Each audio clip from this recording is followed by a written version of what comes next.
perlu kami jelaskan seperti tadi disampaikan oleh Pak Menteri, yang pasal misalnya pasal 256 terkait demonstrasi. Jadi itu sebetulnya harus dibaca secara utuh ya pasal itu. Jadi setiap orang yang akan mengadakan demonstrasi atau pawai intinya harus memberitahukan kepada polisi. Kata-kata di situ adalah memberitahukan, bukan izin. Mengapa pasal ini harus ada? Ya, sekali lagi mengapa pasal ini harus ada? Karena ini berdasarkan pengalaman yang pernah terjadi di Sumatera Barat, di mana sebuah mobil ambulans yang membawa pasien itu, dia mati di dalam karena terhadang oleh demonstran. Jadi tujuan memberitahu ke aparat keamanan supaya bisa mengatur lalu lintas. Demonstrasi kita menjamin kebebasan berbicara, tetapi kita harus ingat juga bahwa ada hak dari pengguna jalan. Demonstrasi itu pawai pasti akan membuat kemacetan lalu lintas.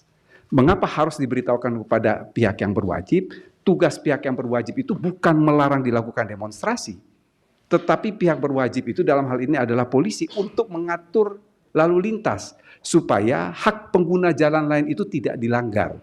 Itu intinya. Rupa-rupanya pasal itu tidak dibaca secara utuh. Jadi kalau saudara-saudara perhatikan pasal 256 itu, kalau saya penanggung jawab demonstrasi, saya memberitahu kepada polisi, timbul keonaran dari demonstrasi itu, saya tidak bisa dijerat pidana. Karena saya sudah memberitahu. Kalau saya tidak memberitahu, tidak terjadi kerusuhan, juga tidak bisa dijerat. Jadi pasal itu, bahasanya itu adalah biimplikasi. Jika dan hanya jika. Jika tidak memberitahu dan menimbulkan keonaran. Cuman yang baca itu kan kadang-kadang tidak baca utuh. Kalau dia baca utuh, tidak paham terus komentar. Itu yang bahayanya di situ. Jadi sama sekali pasal itu tidak dimaksudkan untuk menghambat, untuk melarang, untuk membatasi kebebasan berdemonstrasi, kebebasan berbicara, mengeluarkan lisan baik pikiran maupun tulisan, tetapi mengatur.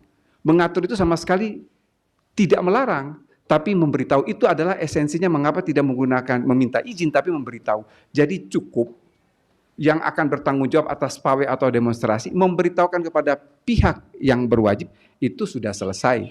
Artinya dia sudah tidak bisa lagi dijerat dengan pasal itu. Itu maksud mengapa pengaturan mengenai unjuk rasa itu diatur dalam pasal 256 KUHP.